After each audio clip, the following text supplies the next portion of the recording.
Well, I think lots of problems in apartments. We talk about the 4 Ps.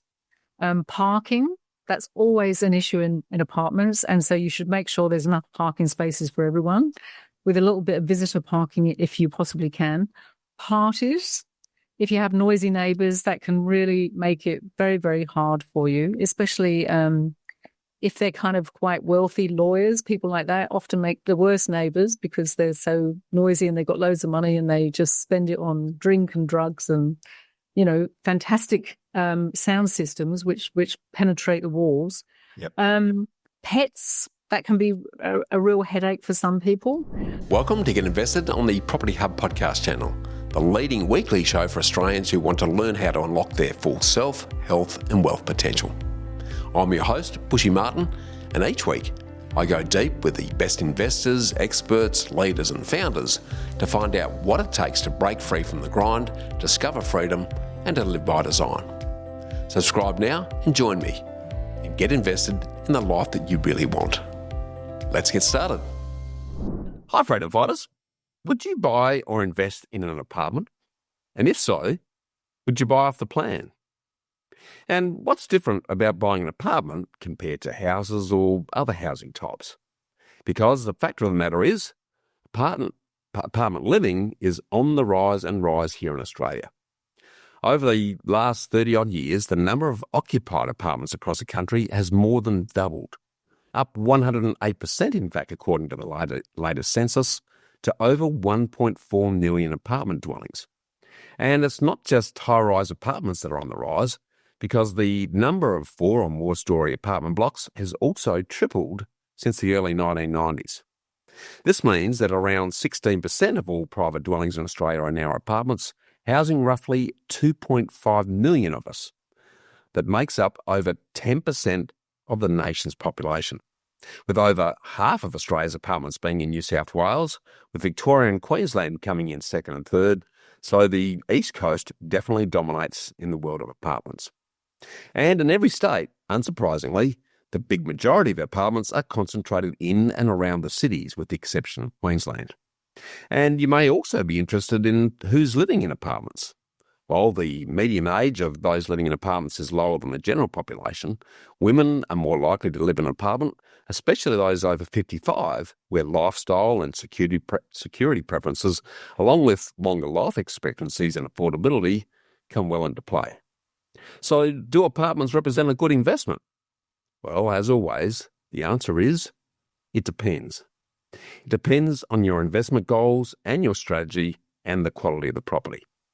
If you're focused on capital growth that's driven by scarcity, in most cases and at most times, apartments don't quite enjoy the consistent level of growth that it's experienced in the sweet spot of affordable high-demand 3 to 4 bedroom homes on land that are in tightly held lifestyle areas in good school catchment zones that are also experiencing or about to experience new growth from committed new infrastructure and new growth industry diversity supported by strong and growing income demographics so that locals are able to continue to pay more for property prices and rents as values rise.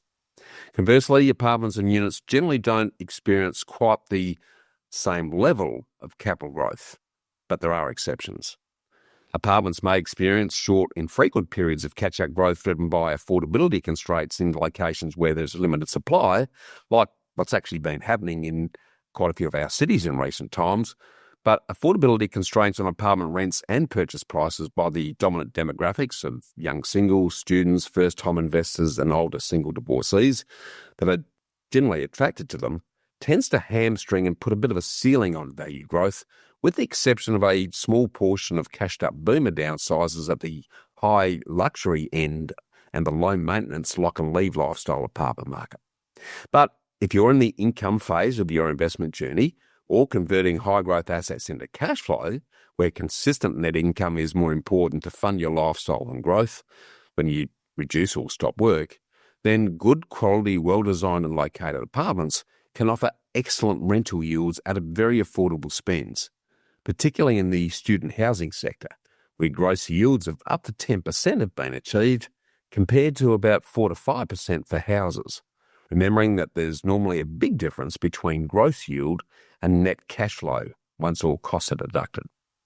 This, of course, is also subject to additional future ongoing apartment supply, given the importance of scarcity to investment performance, as apartment supply generally occurs in a bit of a roller coaster ride of peak oversupply gluts, followed by undersupplied troughs, given the very long gestation period of the years that it takes from the decision to build right through to completion, during which time property conditions can actually change quite dramatically.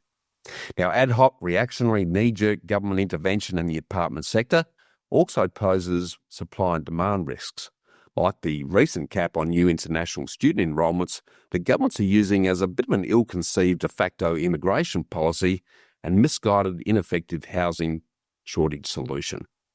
And bank lender appetites, costs, capacities and policies for apartments can be more challenging, given the bank's perceived high concentration of volume risks, resulting in limits on the size, location and number of apartments that they're prepared to lend against in an area or a development, as well as limits on the amount that they'll borrow and the way they borrow against apartments.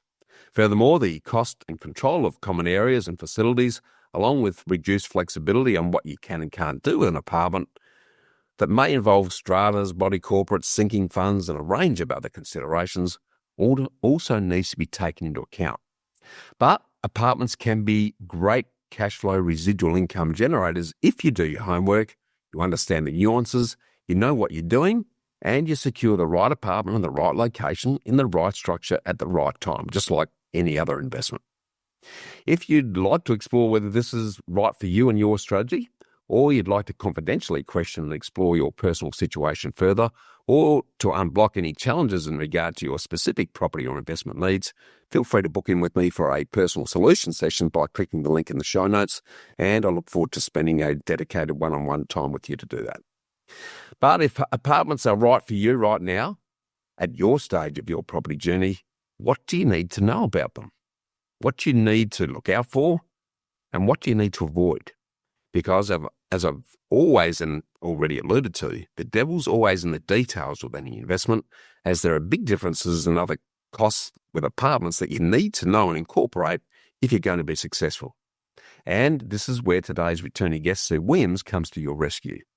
As you remember from last week, as an award-winning journalist, writer and best-selling author of 32 books to date, Sue has a very special interest in property and apartment living based on her own early off-the-plan apartment experience, which led her to found the Peak Owners Corporation network for apartment owners many years ago, and she's gone on to co-author the very first complete guidebook on apartment living that's ideal for anyone looking to buy, invest and own apartments, which we're going to dive into today.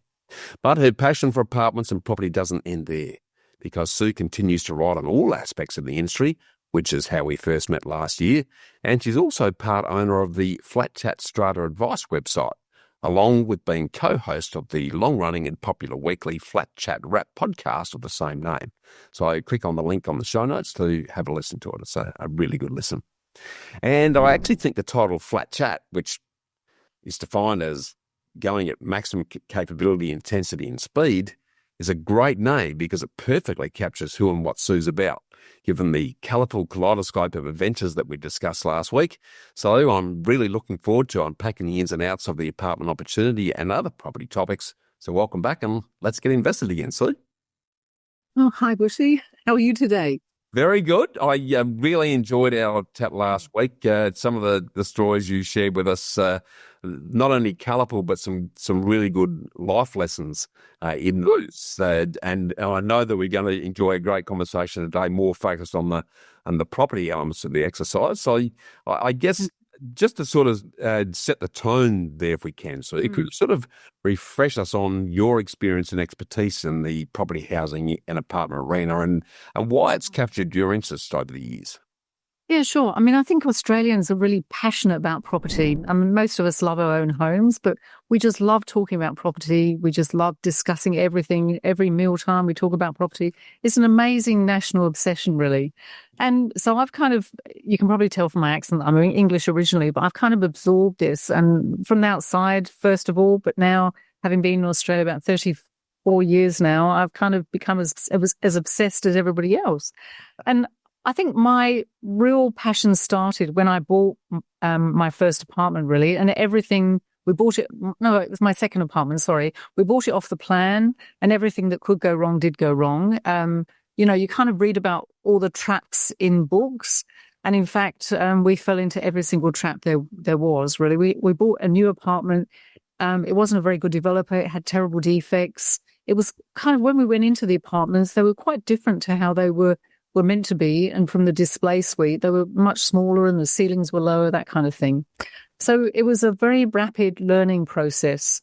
And it kind of got harder and harder as we went along because we had defects, but the developer was very unwilling to rectify any defects. So we ended up having to go to court. And that was a very long court battle. The developer put in a building manager who kind of refused to look for defects. They also put in a strata manager who worked very closely with the building manager to make sure that they had a 10-year contract, that with that contract it was impossible to break. So everything kind of went wrong. It was just a terrible time, really. But working our way through that, that was one of the reasons. That's how I ended up setting up the Owners Corporation Network. I got together with other owners in other buildings, which were all kind of around the same time, about 2001, and we were all having exactly the same issues. So we talked about those issues and how we could rectify them and how we could solve our problems. And by getting together and sharing knowledge, the Owners Corporation Network was born. So now we give information and advice to apartment owners around the country. I mean, we started in New South Wales. We've kind of spread our wings a bit as well. And now there's a full-time directorate and lots of people who are really interested in apartments, education sessions, conferences, everything really. It's been a fantastic thing. And I think it's great because sometimes if you buy an apartment and things go a bit wrong, you do tend to feel a bit alone. Where can you turn to for help? And obviously you can go to the fair trading organisations in different states. I mean, they always have different names like Consumer Affairs. But the OCN is a dedicated owners body from owners giving other owners advice. And you can send your questions on the website and look on the forum. And you can also look at Flat Chat. That became a secondary thing after the Owners Corporation Network. I was asked to write a column in the Sydney Morning Herald about apartments. And I couldn't do it, but my partner, Jimmy Thompson, did. And then he set up Flat Chat as a result. And that also offers lots of advice for people. They can write into the forum and other owners can offer them advice, or Jimmy offers advice. So, it's been a huge learning curve, really, but it's had some fantastic outcomes. I mean, it took us a long time to sort out all our problems, but we eventually did. And as you said, buying an apartment, sometimes, it can be a great investment or it can be a bad investment. And when we started, we thought this is the worst investment we've ever made. But in fact, when we got our defects rectified and everything got sorted out, it's been a really good investment. The building we live in has a really good reputation because its problems have been solved. And there's when apartments come up to buy and to rent, they're vacant for a very short period of time. So it's a very popular building. So, you can go through hell and you can think this is never going to end, but hopefully when you come out the other side, there can be real rewards to gain. Yep. Well, I know. I love the fact that you've been so dedicated with Jimmy to fighting the good fight in relation to apartments, because I think the situation that apartments are in now, compared to what it would have been like in the early 2000s, would be chalk and cheese, given the attention and exposure you've given to that sector of the market. And let's face it, there's no doubt about it, there is a definite cultural shift, particularly with a number of people that are coming into the country now. And normally, immigrants end up in Sydney or Melbourne or perhaps Brisbane, and they'll be renting for a period until such time as they can secure a property. So apartments are the ideal fit to accommodate that. And I think given how time poor we are, and that lifestyle is increasingly more important to us rather than spending time or using a whole weekend in the backyard fixing up the garden, trading the backyard for balconies is actually becoming a much bigger trend in that regard. So I guess in that context then, Sue, can you sort of, given you've had extensive experience in this area, what do you see as the pros and cons of buying an apartment versus other housing alternatives? Sure. Well, you touched upon it in your introduction, and sometimes houses have better long-term capital growth. But I kind of think as we're shifting a bit towards apartment living, that apartment lifestyle, I think apartments are becoming more and more popular. I mean, perhaps 20 years ago, they were regarded as the first stepping stone for people in property. It was a really cheap way to get into the property market. But now more and more it is considered a fantastic lifestyle. And we see a lot of downsizers moving from big family homes into hopefully big apartments. And many of them are really loving the lifestyle as well. And so I think we're going to continue to shift in that way. And I think there are so many pros with apartments as well. I mean, they are incredibly convenient. As you said, we don't have to spend all night looking after the backyard. We don't have to do our own maintenance. I can phone up the building manager and say, oh, there's a problem in my apartment, and it will be fixed, hopefully, and quickly. We have security. I mean, that's a big thing these days. I actually sometimes, I've lived in apartments for so long, I sometimes think, what would it be like living in a house? And you kind of see creepy TV shows where there's all kind of windows and there's someone hiding in the garden and you think, oh my God.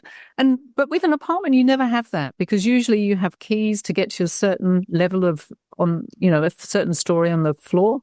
So there's an awful lot more security. You can have a concierge downstairs maybe, or a building manager downstairs. And if you're up high, it's very hard for people to get to you. It's very hard for people coming round talking about who are you going to vote for in an election, or who would you like to, which church would you like to go to and stuff. People can't get to you, which is kind of nice. And obviously the locations are fantastic for many apartments, because they tend to be near the cities or on good transport routes. There are so many houses now being built in green areas, quite a long way from the city, and the people there have to travel a long way to get into work. And to get any entertainment, to go to cafes, restaurants, whereas usually apartments are in great locations, very close to trains and trams and buses, and close to cafes, restaurants, and all sorts of entertainment. So that's a huge plus as well. And if you can buy an apartment a little bit higher up, you get views. And I love being able to look at the sky. It's just a fantastic thing. When I first came to Australia, I lived in Newtown in a little tiny house, and I kind of really missed the sky because you couldn't really see anything. Yeah. And it was an old house. There was a lot of mold and lots of cockroaches. And of course you get cockroaches in apartments, but I don't think I've ever seen as many as in that house. It's a terrible thing. And I think one of the most interesting things as well, shared facilities. You might have a gym or a pool or a barbecue area, and increasingly apartments now have rooftop terraces where you can kind of sit out, and everybody then has access to the best views in the building. Yeah. And finally, I think a sense of community. That's a really wonderful thing you can get from a good apartment building. I mean, some apartment buildings, you never see anybody, but other apartment buildings, I mean, like I never see my next door neighbour, and she's a really nice woman. I think we could be really good friends.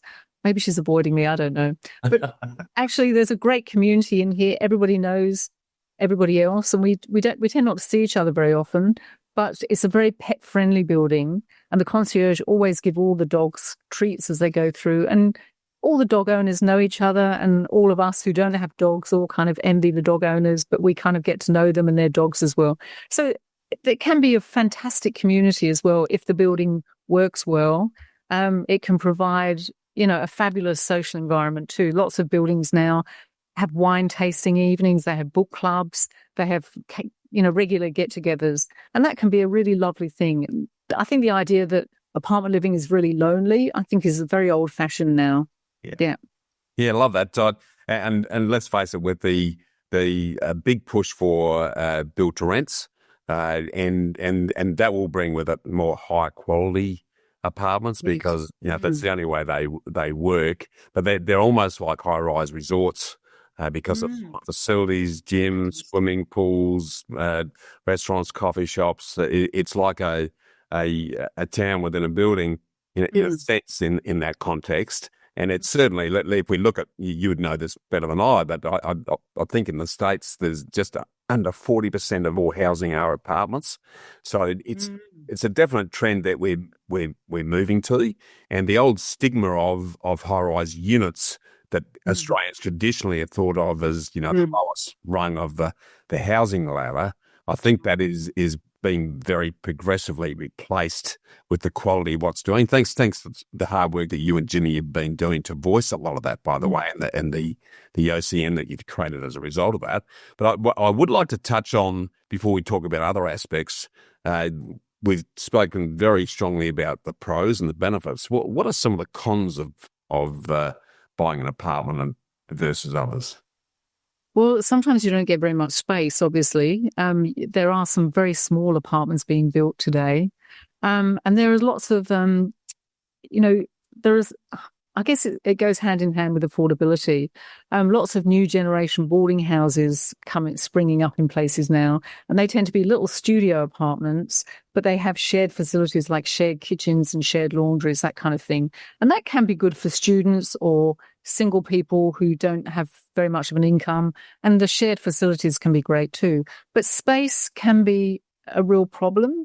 And lots of apartments don't have balconies. I mean, lots of the older apartments, although many of them now are looking at their buildings. They might be kind of crumbling. They might be coming from the 1950s. They might be by the coast, and the salt air is really causing a lot of problems for them. They're looking at the buildings now and thinking, well, maybe we can build on top of our building. We can put an extra level, and the money that we get from that extra penthouse, the developer can actually pay to get the building remedied and put balconies on the front as well. So there's now lots more solutions that we can have, because in New South Wales and in other states now, well, in New South Wales definitely, you only have to have 75% of owners agree to big changes, whereas before it was 100%. So that's kind of freed it up. And in other states, it's kind of similar proportions, really. So there's lots of things that you can do to make apartments a bit better. And I guess, there can be problems. The most problems I see are in new apartments where people haven't read the strata report, or older apartments where they haven't read the strata report. They kind of think that's an unnecessary expense. But that's an absolutely necessary thing, to get a strata report, to see how much a building has in reserve, if it's got any problems coming up, if it's likely to have an extra levy later on, a special levy, if there are any problems with the fire ordinances, that kind of thing. So people can make that mistake. And with new apartments, they don't read the small print. And sometimes the small print can be tiny. We've seen the small print as small as kind of 4 point. And you look at it. That's not even legal, is it? You'd think it should be. You'd use a magnifying glass to see it. And in that small print, there can be all sorts of things hidden. We actually made a terrible mistake. We bought another apartment by the coast, and we made all the mistakes we thought we would never again make. But, even we kind of know exactly what to look out for. In the small print, it gave the developer the right to enter into embedded networks, which is kind of a new thing in the last 5 years, has become more and more popular. Developers, instead of maybe paying to install the stormwater drains or paying to install electricity, a provider comes to them and says, we'll do that for free. We'll put that in your building for free, as long as you can get the owners to sign up to a really lucrative contract to pay for maintenance. And our new building had one of those embedded contracts for storm water maintenance. So the developer didn't have to pay to install the drains, but they made sure the owners signed up to a contract which had a clause in it to say that the charges will go up by had the ability to go up by 10% a year over 15 years. Oh. And yes, people just didn't realize that those things existed. But embedded contracts are becoming a real danger lurking in the wings, really. So it's always really important to read the small print. And it's kind of a really good idea with the building commissioner now in New South Wales having introduced this ICERT rating system for developers, to go to the developers which have a really good rating, and those developers which don't have a good rating or don't have any rating at all, ask a lot of questions. And I would recommend that anybody buying off the plan should look very closely at the developer, look at how much money they have, how many reserves, what other buildings they've built, if there are any problems, if there were any defects with those buildings, and if they actually rectified them quickly without having to go to court. being forced to in a court case. So you can go to other buildings and knock on people's doors and say, "Hi, what's your experience been like?" Or you can phone up the strata managers or phone the executive committee members and just ask them what it's been like. And people tend to be very honest, and they might say they've had a few problems, but the developer came in and fixed everything. And that would be great. I just think that extra effort can save you so much money and so much heartache in the long run. It's a really worthwhile step to make. So that can be a real con of an apartment, because with a house, you see it. I mean, we've had houses that have fallen down because the developers have been so awful. Yep. But when a building is falling down, it involves so many more people, so much more money, so much more stress and anxiety, and it can be really, really hard. So there can be enormous cons, but you just have to make sure the developer is good and try and make sure this is the best building that you can possibly afford. Well, there's a lot to unpack with what you've just shared there, and you know, as in any investment or any property transaction, I always suggest that the devil's in the detail, and taking the time to do the due diligence is absolutely key. There's a couple of things I picked up from what you mentioned there that I hadn't really thought about, which would be a trap for a new player in that space, and that is, you know, reading those strata minutes. Probably get a feel for the culture of the committee too, because if they're a committee that doesn't want to spend, if they're all retirees and they don't want to spend any money, but there's things that need to be done, then that can be a real hamstring and a handbrake on what you can and want to do with the property. But I think also in association with that, because I sort of touched on in the intro, what we tend to see with apartments is there'll be none built for a period, and then all the developers will go, "Hey, there's an opportunity here." They all leap in, and all of a sudden there'll be a bunch happen at the same place at the same time, and all come onto the market at the same time.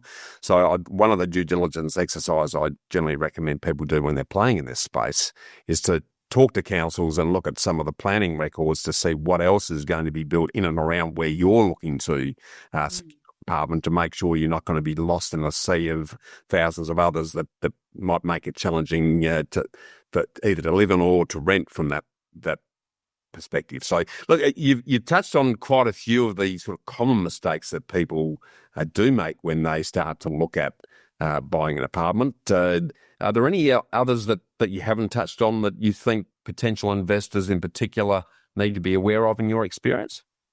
I think that's a very good idea about looking at the volume of new apartments expected in a certain area.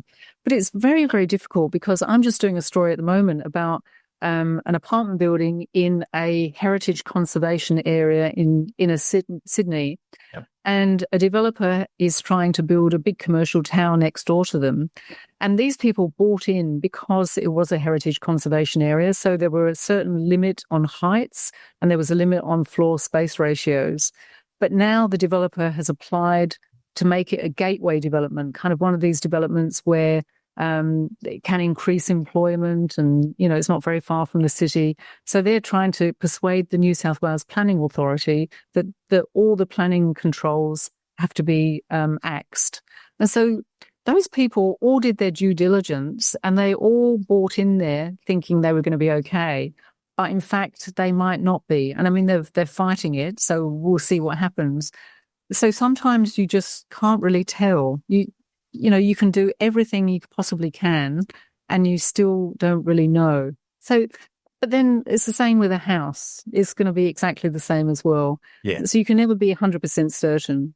Mm. No, that's very good commentary. And I think, sadly, the short-sightedness of most of our governments and the need to knee-jerk and come up with instant solutions that have unforeseen consequences is a growing problem in all housing, because it's top of the media now. The housing affordability crisis and the rental crisis is talked about just about every day. And sadly, I think that drives some pretty short-sighted responses that do affect people at all levels. When it comes to, and I guess I'm probably putting on a investor's hat here for a second, in addition to what you've already mentioned, are there other things that a potential investor really needs to think about and or avoid when it comes to purchasing an apartment? Well, I think for investors particularly, the gold standard is always a building which isn't too high. That probably has a lift, so it will appeal to downsizers and older people as well. Yep. But maybe it doesn't have a huge range of facilities, because facilities can be very expensive. If you have 4 lifts in a building, that's an awful lot of money. If you have a pool, it can cost an awful lot to heat it. If you have a big concierge service, that's enormously expensive. So kind of a small building, maybe an old Art Deco building.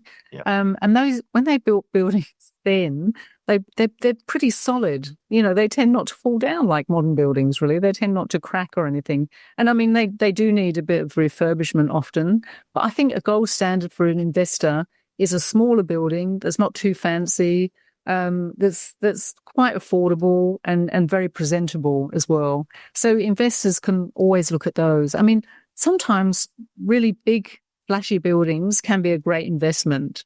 But often for investors who are starting out, who may be looking for quite modest buys, you know, you can't really go wrong with a good, solid, smaller building in a good location.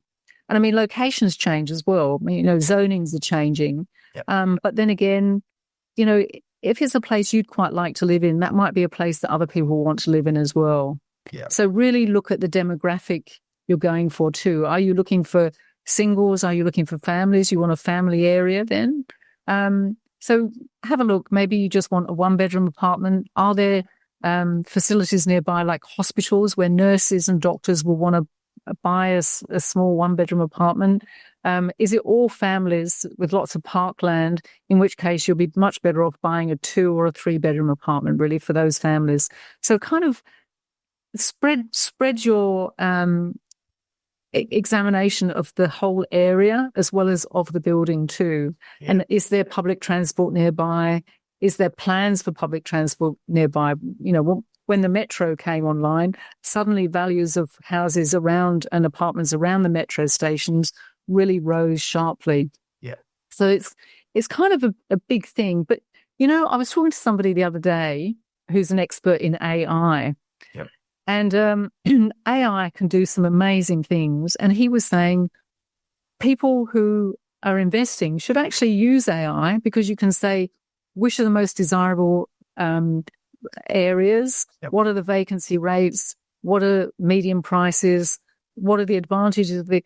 Hey, you can actually do all those things on AI sometimes. Yep. And obviously you have to take all their answers with a pinch of salt, because, you know, it might not be completely correct, but you can check it against other AI platforms as well.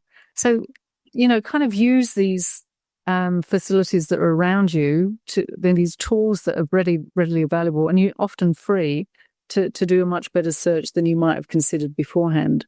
Yeah, very well said. Now, I want to turn to your awesome book, Apartment Living, you know, the complete guide to buying, renting, surviving and thriving in apartments. I know it's a while back since you wrote it, but there's some much gold in that book. Can you sort of share some of the key messages that have come out of it, and then perhaps sort of share some of the cautionary tales and hilarious anecdotes that you've included in the book that we're all going to enjoy? Okay, well, I think lots of problems in apartments. We talk about the 4 Ps. Parking, that's always an issue in apartments. And so you should make sure there's enough parking spaces for everyone, with a little bit of visitor parking if you possibly can. Parties, if you have noisy neighbours, that can really make it very, very hard for you, especially if they're kind of quite wealthy lawyers. People like that often make the worst neighbours because they're so noisy and they've got loads of money and they just spend it on drink and drugs and, you know, fantastic sound systems which penetrate the walls. Yep. Pets, that can be a real headache for some people. And I think we're really easing up on pets now. There's a lot more buildings which are pet friendly. It's much harder to ban pets. And I think that, you know, good pets make for happy tenants and happy residents as well, really. So, and you can get some problems with pets, but hopefully if you've got a good body corporate, they'll stamp on any problems quite quickly. And the 4th P is puffing, and that's smoking. That's always causes a lot of problems, because you can't allow smoke to drift into other people's apartments. And we had someone in our building who bought an apartment, and he bought quite a small apartment. And it turned out that he bought it because his wife hated him smoking cigars. So he would leave his house and come to his apartment in our building and just use his apartment for smoking cigars. And it was horrendous. I hate the smell of cigars. I've always loathed cigars. But the smell would kind of go out and go into the corridor and then gradually float into other people's apartments. It was horrendous. And eventually he was asked to leave. So thank goodness for that.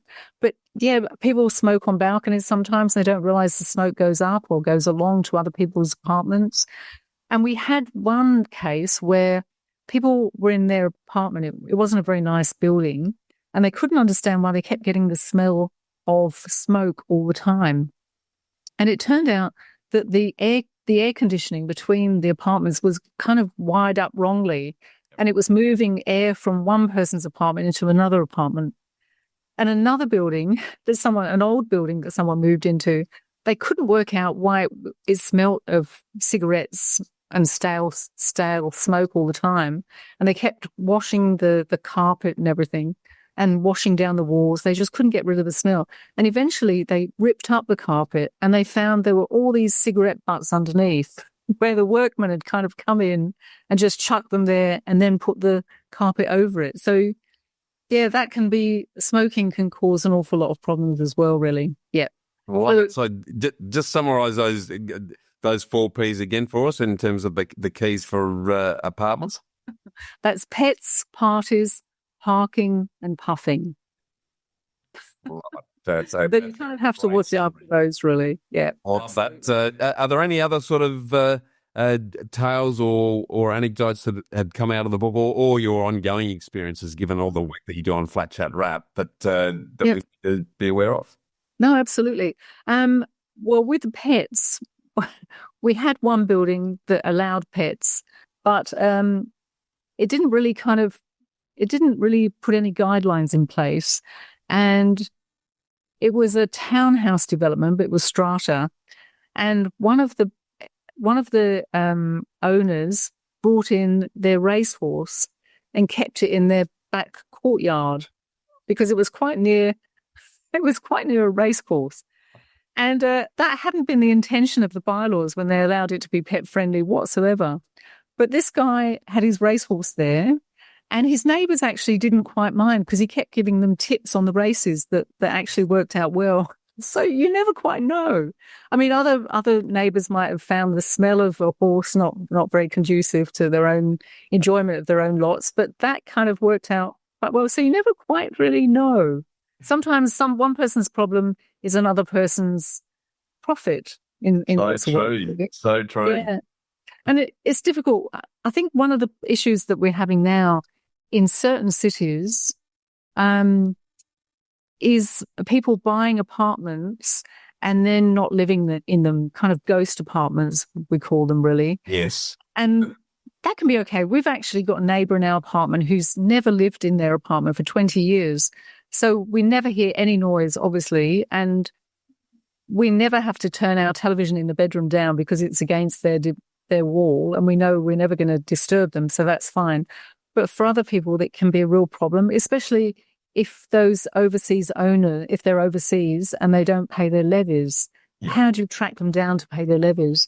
So when I'd be buying an apartment, I would actually look to see how many owner-occupiers there are, how many tenants, but how many people have bought in there and have never set foot in the building as well. Because sometimes you can have buildings where up to 30% of the units are unoccupied, and that can create, it's kind of a bit creepy, and you don't get so much of a community, and you can have real problems with the strata levies if they're not being paid. So that's another thing to look out for, I think, as well.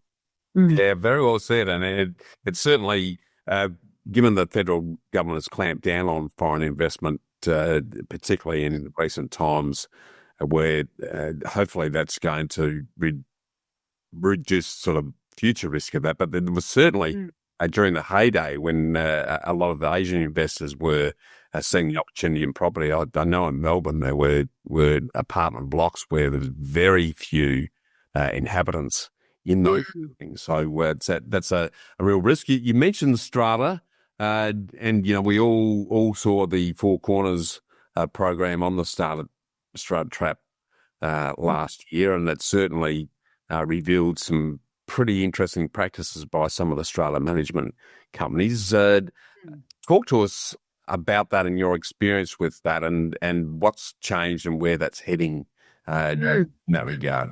Yeah, well, the Four Corners investigation was quite extraordinary. It tended to focus on one strata company called Net Strata. Yep. And they're a big company, and there was a huge investigation into them as a result. Fair Trading in New South Wales launched an investigation into some of their practices and came out with quite a damning report. They appointed an independent reviewer to do a report on them. They found that they were accused of not admitting to commissions, of not being transparent, they often set up other companies that provided the strata insurance, and if owners wouldn't be insured by that strata insurer, they would charge them extra commission. They were often, they said they weren't taking commissions, but in fact, people were going to their own owned companies, so they were paying extra for that. So there were lots of really quite nefarious activities going on. And then at the same time, there's been another strata management company, PSMG, which have had their license taken away, and their licensee, Whitney Wang, has been banned for 10 years. Oh. He's now appealing that. But he was, doing very similar things, often owning proxy votes and using those, but not actually revealing where they came from. Another strata manager, Michael Lee of Result Strata, was also banned too. We don't know if he's appealing yet.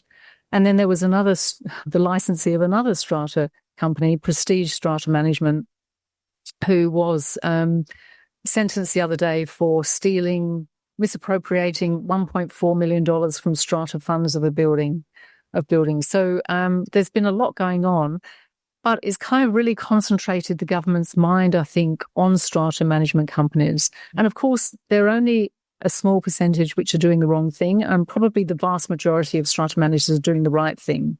And they've been horrified by what's been happening and all the publicity that's been going on. And I think as a result of this shake-up, it's going to be a much healthier strata industry in the future, because the government is now introducing more controls on them. I think we're more aware. They're having to be more transparent. And one of the difficulties somebody pointed out to me was that strata management companies haven't really increased their charges for the past 15 years. Yep. And so therefore, if they're trading at a bit of a loss, they're trying to get the money in through backdoor means by different charges that they're not really telling their owners about. So they come as a complete surprise. So, charging them for every phone call they make, that kind of thing. And that can really add up. So hopefully this has been a real reality check for the strata industry, and hopefully it's going to be a lot more healthy and a lot better in future years, which is quite encouraging. I mean, it's a shame that it's taken this controversy to make it like that, but the outcome hopefully will be a better outcome. Yeah, absolutely. And I must say, Net Strata, is contesting some of the breaches that they've been accused of as well. So they're fighting that. So we'll see what happens. It's kind of a bit of a long-running saga, really. Interesting space. I mean, the rorts that have been going on, the backhanders and the secret commissions and all of that carry on at the expense of the occupants of apartment buildings. It's pretty disappointing. But as you say, when you shine the light in dark places, it normally gets exploited out. So it's got to be heading in the right direction. It's sort of changing, sort of stepping back a little bit, I guess, and looking more broadly. Sue, what's your read on the medium to long term future of apartment property conditions in terms of what's going to happen and where the best opportunities might be? Sure. Well, I think, we've got a terrible housing crisis, a national housing crisis, and it's going to be down to apartments to do the heavy lifting with that. We're going to be building a lot more apartments, hopefully. to provide more homes for people. And hopefully those apartments are going to be designed well, and we're going to have a real diversity of apartments as well, because that's what we need. We need small, we need big, we need, high buildings, we need medium buildings, we need townhouses, we need a big diversity of supply, really. So I guess there's going to be a lot more apartments around. So you kind of think, well, maybe the value of them isn't going to go up as much. But I think as people start accepting apartments, they're going to be the good ones are going to be really sought after. So I think for investors, apartments are going to offer a very good future, really. Houses, obviously, there's going to be fewer and fewer of them because there's often not too many houses being built because there's not enough space. Yeah. And those sites which are left are going to be apartments. So their value will increase as well. But I think apartments, people genuinely are starting appreciating the benefits that they can offer. I mean, they're kind of good for everyone. They're good for single people starting out. They're good for families. A very close friend of mine has 2 children, and they've lived in apartments all their lives. And they just love living in areas where there's lots of entertainment. They walk to school, and they know other members of their family who live a long way away, and they kind of commute by train to school, that kind of thing. And they live in a house, and a big house, and they have a backyard and a swimming pool. But my friends, the family, they just go to the nearest public swimming pool. They go to the nearest commercial gym. So it's quite different. And for families, it can be great. And there's always neighbours looking out for the kids as well. We think of those old-fashioned houses with streets and neighbours looking out, and I think that's happening vertically as well in our vertical communities too. And then we've got downsizers now, which is a huge market.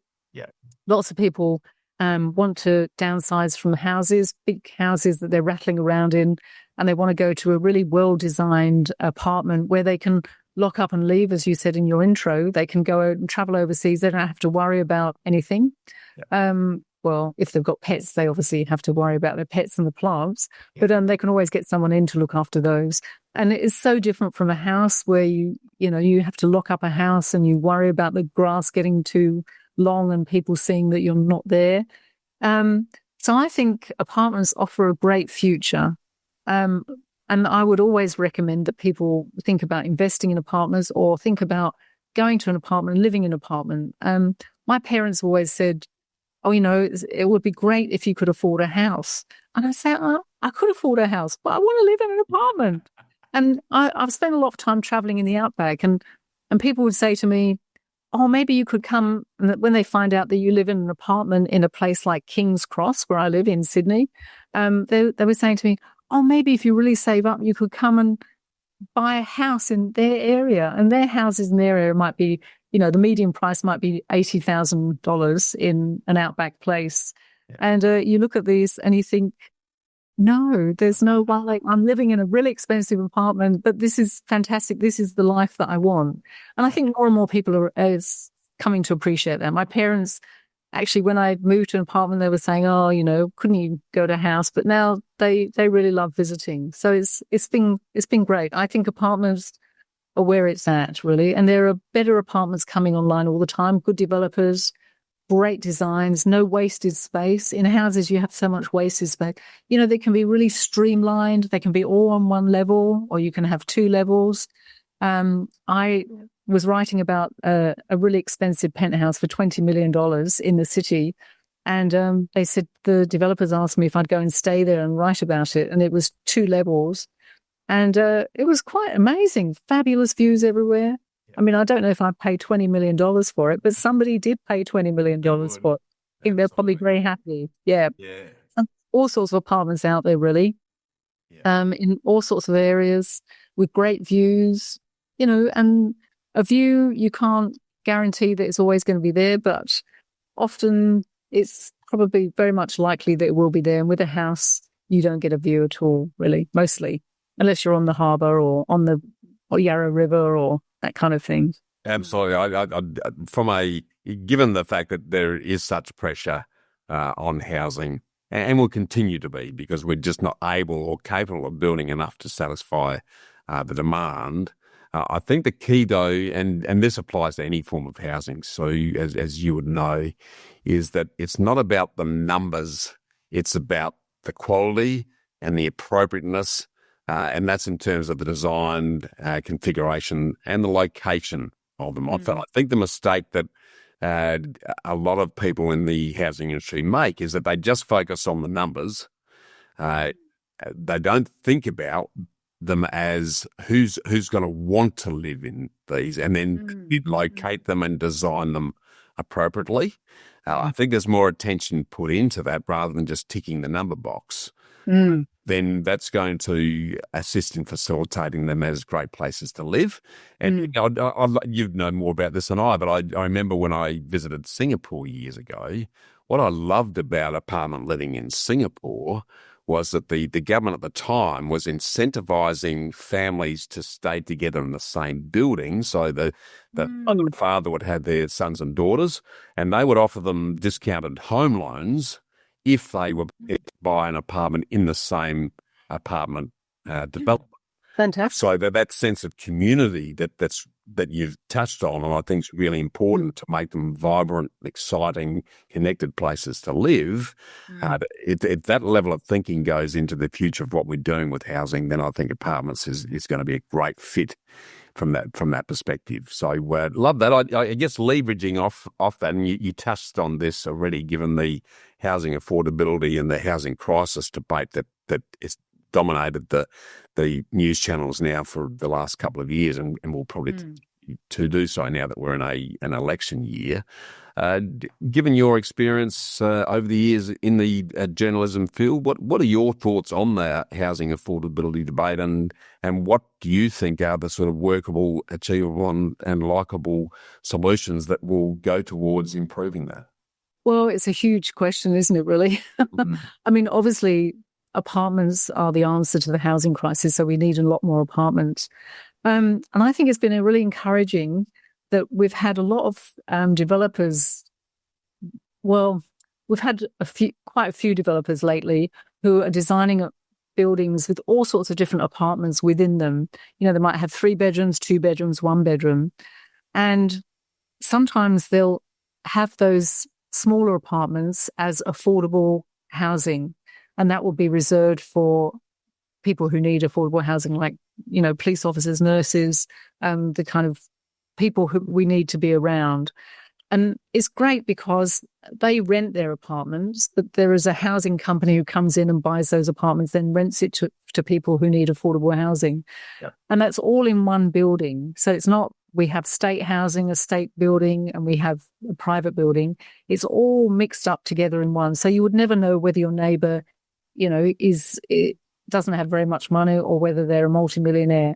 And I think that's the future of it, really. If we can persuade developers to build apartments which will be suitable for all sorts of people and agree to have housing charities in there and have a complete mixed community, that's a wonderful thing. I mean, this was started off, I think, by a company called Traders in Purple, and they had a building on the coast, and they had a housing organisation come in, buy some of the apartments, and private people. And they were nervous that the private owners wouldn't like living next door to people who are renting.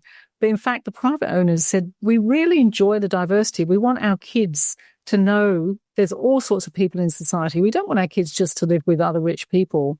And I think that was really encouraging. That's a fantastic thing, because we're seeing so much affordable housing move out of the city. We know we had the Sirius building, which was always Housing Commission on the Sydney Harbour, all those people being evicted and moved out into the western suburbs. And that's a shame, because we want a good mix of people. Yep. So we want all sorts of housing built to enable all sorts of people to live here. And it's difficult. I've been doing a series of stories, and I'm just doing the final story, sadly, on a boarding house in Paddington, a wealthy part of Sydney, where 32 men were living, and a developer bought it because he wants to develop 4 luxury houses instead of these 32 little studios where these men were living. And it's so sad, because some of these men had lived there for up to 50 years. They'd brought their kids up. And I mean, it's very humble when you look at the places. They're pretty awful, really. But, you know, they're people's homes, and it's so sad that they're now there's only 4 people left. The rest have been evicted. and they're going to be developed into these big luxury places. And what's really heartwarming is that all the local community, all the neighbours, you'd kind of think that they wouldn't like the boarding house and the residents, and they would love to see them being developed into luxury housing. But in fact, they've all really campaigned to try and get the men to stay there and to try and stop the developer redeveloping the boarding house. And I think that's fantastic. And it's a great example of real community feeling. And hopefully we can get communities coming back into our cities so that we can look out for those people who are less well off than ourselves. And, living in apartments, we have the potential to do that really, because we can all be mixed up together. So hopefully, there's going to be some really high buildings coming into cities, in the centre of cities and along transport hubs. And that's fine too, because there's nothing, I've never lived in one, but I reckon it would be great to get the lift down. You're in a shopping centre immediately. You can buy your groceries, you can buy a coffee, and then you can get the lift up and you're back in your apartment. There's a lot to be said for that. Some people might not like that. They might want to be a bit further away. But for some people, it's fantastic. You don't even need a car because you're right on top of a train station and on top of a shopping centre. So different things will suit different people, and a variety of things will suit a huge swathe of different people, I think. And I'm looking forward to a future where we have lots and lots of different apartments, and hopefully with those apartments, the smaller ones can be much more affordable. They might be in less desirable areas, but hopefully there'll be enough around. They say in 15 years, 50% of New South Wales people are going to be living in apartments. That's an awful lot of new apartments. Yes. And as long as they can be built well and managed well with the strata companies, with new rules coming in, and owners now in New South Wales are going to be the executive committees are being owners on the executive committees are being asked to take a training course in how to run a building. So maybe we'll be a lot more educated in that way as well. And I think it could be a really bright new future. And hopefully we'll never face a housing crisis like this again. Yeah, it'll be interesting. I'm probably showing my age a little bit, Sue, because I've sort of been involved in the sector for a long time now. But one of the concerns I have is that governments have taken a bit of a Teflon view to any problem because they want to. When they went through the flow on from Thatcherism and everything was privatised, and I think the attractiveness of Australia has been built on the fact that there was a safety net underlying exercise for education, health and housing. That was thrown out the window in the 70s, 80s here in the country on the basis that it's up to the private sector to do everything. And as soon as you do that, the profit parameter that it is attached to the private sector, because no company is going to survive if they don't make a profit. So you've got this secret hand or invisible hand sitting behind the reliance on the private sector that says that quite naturally you're not going to build a property too quickly because you don't want them to be vacant because you want to maximise the profit you can take from it. So that I often joke. Housing in Australia now is, you've heard that Japanese expression, just in time, or the Kaizen thing. We're property is always going to be just after time in Australia if we're relying on the private sector solely for provision, because it's always going to be that profit driver sitting behind it. So I think at some point in time, governments need to actually step up to the plate because I'm not suggesting we get back to the horror days of housing commission apartments that are separate from all other aspects, and we create and reinforce that separation in society.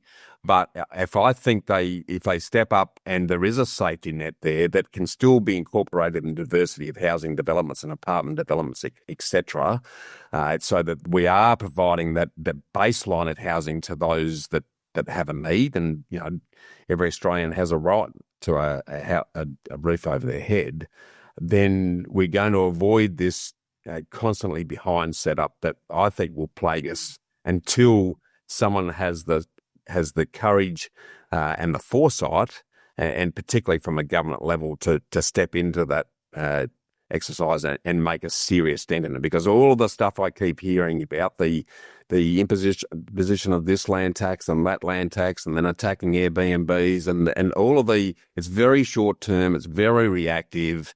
It's trying to play with the private market in a way that is skewing it in the wrong direction.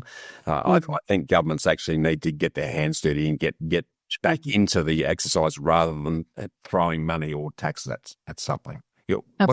What's your view on that? Yeah, and I think governments often form partnerships with developers. I mean, in Green Square in New South Wales, just outside Sydney, well, in the south of Sydney, is a great example of government and developers coming together to develop a huge urban landscape and develop it really, really well, and develop it with lots of infrastructure, lots of facilities, lots of amenities, and that has worked fabulously. I mean, governments will never have very much money, but if they can work in hand with developers, that's a perfect synergy, I think, for that. And obviously, governments can give certain incentives to developers to build certain kinds of buildings and build to rent. You know, you can have certain zonings for build to rent as well, which is a great way for government to get involved in the industry too. So no, I think you're quite right. Governments certainly do need to step up, because it's so hard if you're just relying on the profit motive to provide housing. I mean, we've waited a long time for a rate cut, and it's finally come. There's a lot more demand now, but I think developers are still waiting for another rate cut and another rate cut before they really up their game and start developing a lot more. Yeah. And we don't have the time to sit and wait, really, for the RBA to come to the party. We kind of have to get going. Yeah. 100% agree. It'll be interesting to see how that shapes up. But election years are great years to test, because politicians are trying to get votes. So it's a great time to be making noise about that subject. Look, I feel like we've only scratched the surface. So there's a lot that we haven't had a chance to talk about. So I'd sort of look forward to getting you back on the show at a later time to dive into some of these topics. But before I go into the second ambush round following on the one we did last week, is there anything that we haven't covered that you want to say before we do that? I just think apartment living is fabulous. I'm a huge advocate for it, but you just really have to be careful if you're buying off the plan. And some people, some advisors will say never buy off the plan because it is too risky. But I think if you can really do your homework well, it can be a great investment, and it can be a great lifestyle as well. Yep. It's really difficult. I'm just doing a story at the moment about some buildings in Melbourne where the developer has put all his own people, the CEO, the COO, somebody else from employees from his company, all on the executive committee. And so it's really hard for actual regular owners to do anything. And it's really hard to work out if that's ever going to happen to you. But I mean, there are only small instances where those things happen, but you just have to be aware and try and work to make sure they're not going to happen. My partner, Jimmy Thompson, with the Flat Chat, he's announced a new campaign for this year. And his campaign is to get the government to agree that with an apartment off the plan, they have the first AGM, of which most of the new contracts are signed. He wants it to be made illegal to have that whole first AGM in one sitting. It has to be in half. There has to be the beginning of the AGM. Yep. The owners have to elect their executive committee, and then there's a break for maybe 2 weeks, and the executive committee go through all contracts that they're being presented to by the developer, and they can actually show them to a lawyer, perhaps get advice on them, and make sure there are no traps in there. Because otherwise, you go to the first AGM, nobody knows what's happening, nobody understands. The developer says, yes, you've got to sign all these contracts, so people just sign them, and they just do that in good faith. And you can't really afford to do that in good faith, really, sadly, today. So that's Jimmy's big campaign for the year. And I really hope he succeeds, because that would be a great step forward. I think we've had a building commissioner doing great things in New South Wales, a strata commissioner, and I think that would be one more addition to make apartment buying even safer. I love it, because as we touched on last week, I think offer plan can actually be a very good result if you do your due diligence and tick all the right boxes. Because, if you played your cards right and you buy an off the plan property now and you bought in the right location where it's going to be pretty scarce and there's high demand, by the time you settle on it in 18 months to maybe up to 3 years, depending on the size and the scale, you can effectively build in some capital growth just for the cost of the deposit. So you pay your deposit now, and then by the time it settles, the property can potentially be a lot more worth a lot more than what you actually pay for it. But it depends on being very careful around what you're buying, where you're buying it, and what the contract doesn't allow you to do. So I love what Jimmy's suggesting, and that I think that's a great innovation that will give people the opportunity to do the due diligence without feeling like they have to sign on the dotted line and buy beware, which is always risky. So I love that. I hope that goes well. I'll keep an eye on that, and we'll have the links to Flat Chat Wrap and all the other bits and pieces in the show notes too. Jumping into bushfire lightning round number 2, where I give the blindfold and the cigarette. This is scary. This is actually, I've been dreading this. Well, what's your favourite quote and why? Oh my God. All the time we've been talking, I've been thinking, I hope I don't get a question like that. Well, being a journo, you'd have to have some great quotes at your fingertips, surely. Come on. Okay. Well, I think I talked last week about how I'm such a fan of boxing. And I've got a big picture of Muhammad Ali on the wall. And he's running at night in a deserted street. And I could read you the quote. I don't know off by heart. Can I read it to you? Yeah, let's hear it. He said, "The fight is won or lost far away from witnesses, behind the lines, in the gym and out there on the road, long before I dance under those lights." And I think that's pretty fantastic, really, because it's all about putting in the effort behind the scenes before you actually go for it, really. And I think that's true for everything in life. I mean, it's true for apartment building. You have to do all those checks and stuff behind the scenes, and then you can buy a fantastic apartment that you're really happy in. And it can be just as true for life. You have to be dedicated and do all this stuff, preparation for what you really want the outcome to be. So, I actually really like that quote. It's a great quote. He's a great guy. Well, he was a bit of a closet poet, if you ask me. If you listen to him, his use of language, I thought was really, really good. And some of the cut-through sayings that he used to use that are very memorable, like what you've just shared with us. I think he was underrated in that respect, in preference to his prowess in the yes, boxing. But, absolutely. No, that's a great one. Now you're a great lover of books, as we talked about last week, and so am I. Yeah, and we touched on this last week as well. But what's the top book that you'd recommend we read and why? Oh gosh, these are such odd questions. Oh my goodness. I feel like I need to take this question on notice, really. Well, let's make it a bit, probably, given that we're talking property this week, is there any particular book in the property sphere that you think is a great read? Well, Apartment Living, which is out. Of course. I'd be disappointed if you didn't say that. Yeah, I can't really say that, really. Well, I think if you're looking at property,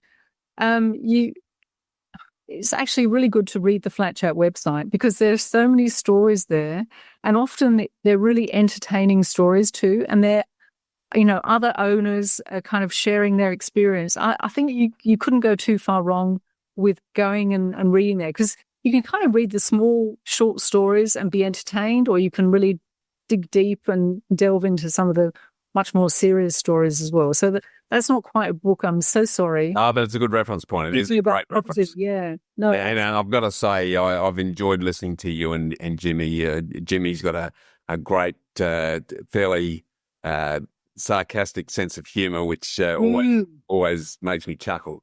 So that's right. A good listen.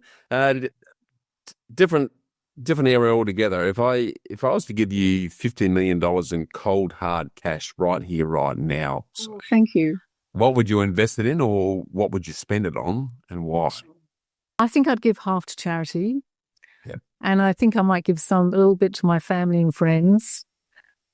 And I think for an investment, I think I would buy a great apartment on the coast somewhere. Yep. Where I could sit and write, because I love writing, but I could look out and I could see the sea, because I think that would be absolutely fabulous. I would just love that. And I'd kind of go between that and my apartment in the city, because I really like that too. So I guess that's not such a great investment really until I die, and then it can be sold. Well, but no, that's how I'd love to spend the money, and then go on a few fantastic travel trips, but fly business class maybe, which would be nice. yeah, I've never been able to convince myself to mortgage a house to pay for business class when I fly. Yeah, I mean, I've managed to do it a couple of times at the privilege of others and enjoyed it. But gee whiz, there's better monies to spend when you arrive at the destination than sitting on the plane, in my opinion. Yeah, I feel exactly the same. But Jimmy, last time we went to Europe, he said he was going business class, and I said, that's okay, I'll go economy.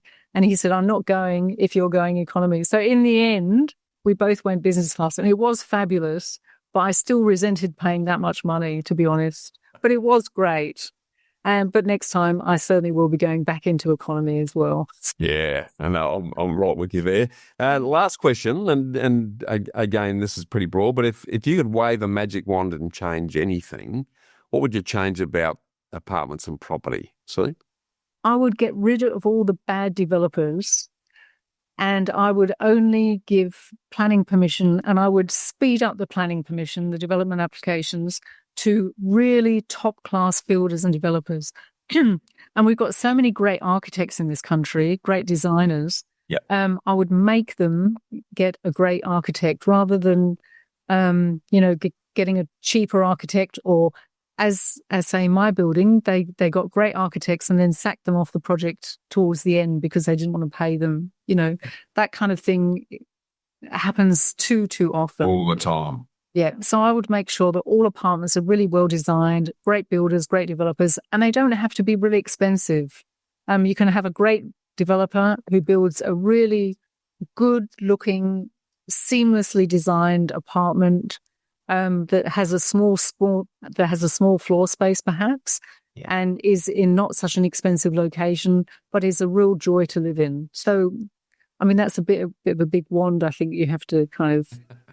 It's a good one though, because I think having been an architect for nearly 20 years, so I got constantly frustrated. I used to say that architecture was 100 mils thick on most of the buildings. It's like the icing on the cake. It was, and particularly with apartments and commercial buildings, it was like joining the dots, because it was all about the net to gross yields. So there was no money spent on the key elements that would differentiate one from the other.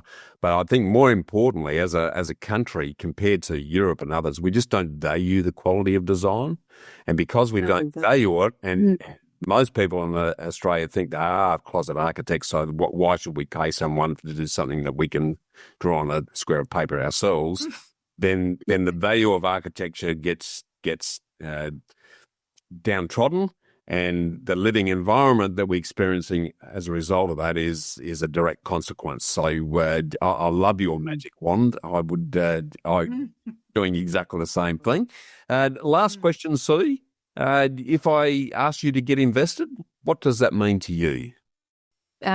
Really committing to things, really being proactive, really giving something everything you've got, really concentrating on it, really just committing everything to it, really. So I think getting invested, I mean, I love investing in stuff. It could be an investment in shares or, an apartment or something. But I think you just have to do everything to the best of your ability. It's no good being half-assed about stuff, really. I think you're never going to get the right result. You just, and as I was talking last week, sometimes I've jumped into stuff and it's not been such a great idea, but at least I've given it a good go. Wow. And I may get injured. I might not come out, again, really. But I know that I've really tried hard and done as the best I possibly can. And I think that's a really good way to approach life. Love that. And it's about that total commitment to whatever you're doing. I think that's a great way to sum it up. And that really does bring us to the end of a great conversation, Sue. So I really want to thank you for devoting your time to inspiring, educating, entertaining us through your very awesome stories and all things personal, professional and property over the last 2 episodes. So, but before we close, if anyone watching or listening would like to explore how property can help you to better achieve your lifestyle goals with property by freeing up your time and creating an income for life, whether you're new to the game or an experienced investor or property player, feel free to explore your why, what and how of successful property that unpacks my 4 decades of property and life experience by tapping into our recent released Freedom Formula program that you can enjoy anytime, anywhere at your leisure by clicking the link in the show notes now. And the first Why module is absolutely free for a limited time, so go and check it out. And that brings us to the end of another great episode. So thanks again for getting invested, and let's make sure we keep the conversation going. So. Great. Fantastic. Thanks very much, Bushy. Thanks for tuning in to Get Invested on the Property Hub podcast channel, your home for property investment insights and inspiration. Make sure you subscribe to Property Hub for free. Get your weekly dose of Get Invested inspiration along with every episode of Realty Talk, Australia's top online property show for red-hot property investing news and insights direct from industry leaders and influencers. And finally, I'll see you next time.